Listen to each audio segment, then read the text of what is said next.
Why solo founders should learn setup before marketing. Hi, I'm T&M. I'm a solo founder and content strategist.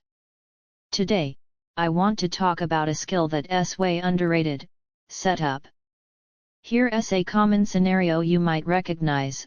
You post something like 3 tips to boost your social media reach. You list out all the tactics, the steps, the advice. But hardly any likes, comments, or shares. You might think your content isn't good enough. It's not. You're just revealing the key points too quickly. Here's a tough truth: we're not living in a world where content is scarce. We're living in a world where people just don't want to listen.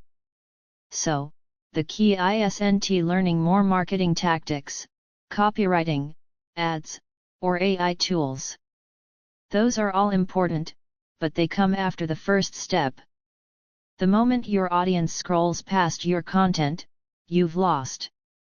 If you can't make them stop and want to know what comes next, all the marketing tricks in the world won't help. That's what I mean by setup. So what is setup? Setup isn't just organizing information. It's creating an emotional rhythm that makes people want to follow along.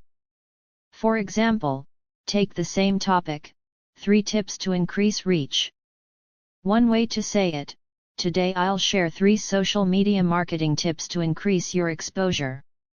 Another way: everyone blames the algorithm for low reach, but most creators don't realize they're actually doing something that hurts their visibility. Here are 3 things you might be doing every day that kill your reach. Which one would you rather watch? Exactly the second one. Because it builds curiosity, contrast, and guidance. When I create content, I care less about just sharing knowledge, and more about making sure people want to watch or read from start to finish.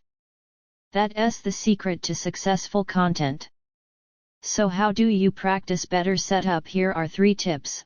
1. Break the pattern right from the start. Don't open with boring, predictable lines like "today, we're going to talk about." Start with something that grabs attention immediately. Example: teaching too much is the biggest mistake creators make. 2. Leave suspense. Don't reveal everything at once. If you list all your tips immediately, people will scroll away. Instead, tease the tips so they want to stick around to hear the last one. 3. Start with your audience's situation, not your opinion. People want to know you get their pain before you teach them anything. Speak their language first. Some people ask me, T&M, when you write content, do you start with your point or with setup? My answer: great content isn't about the strongest point, it's about the clearest setup. How you lead people through your message matters way more than how much info you pack in. If what I'm saying resonates, and you want to learn how to craft content that people actually want to watch or read, then I invite you to check out what I'm working on.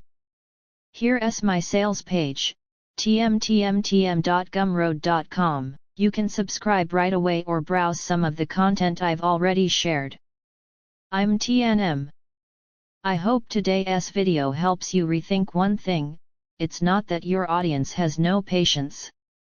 It's that you haven't learned how to make them want to hear you out. See you in the next video. Bye.